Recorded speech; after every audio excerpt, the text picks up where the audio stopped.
मोदी अमित कैले चोली के दुकान, लालू जी पसंद करेले। बेचे लगले चोली चिराग पासवान, लालू जी पसंद करेले। माया के नाया ढंग से रंग है अखिलेश हो, तेज प्रताप करी है सीमा में पेश हो।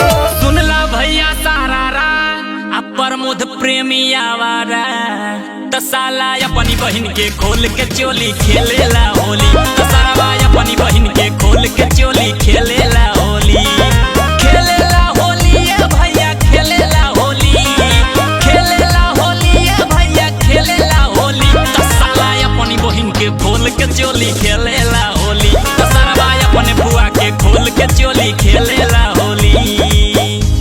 पैसा के लालच इतना सवार बाटे, कुछ लिखे और कुछ गावे। माई बहिन त कहल जाला के सरवा के कुछ समझ में न आवे।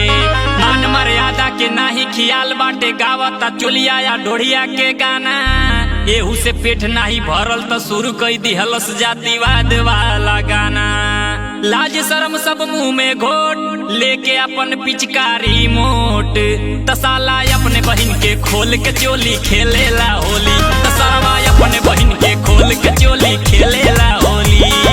खेलेला होली ये भैया खेलेला होली, खेलेला होली ये भैया खेलेला होली, तसाला अपने बहिन के खोल के चोली खेलेला होली, तसरवा अपने बुआ के खोल के चोली खेलेला होली।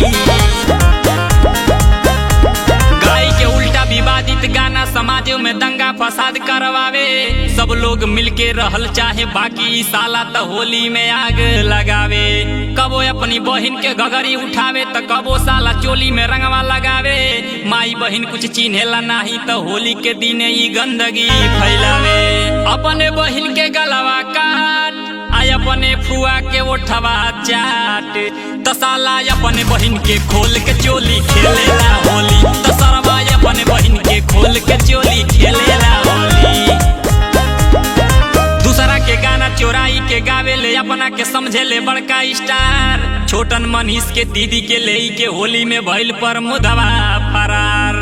माया बहिन के रिश्ता के सालाई कैले बड़ा कुल दूनो तार तार, जैसन करबालो वैसन पैबालो सुना छोटन मनीष प्रमोद सार। बुरा काम के बुरा नतीजा आ छोटन मनीष के प्रमोदवा जीजा, साला अपने बहिन के खोल के चोली खेलेला होली, त सरवा अपने बहिन के खोल के चोली खेले।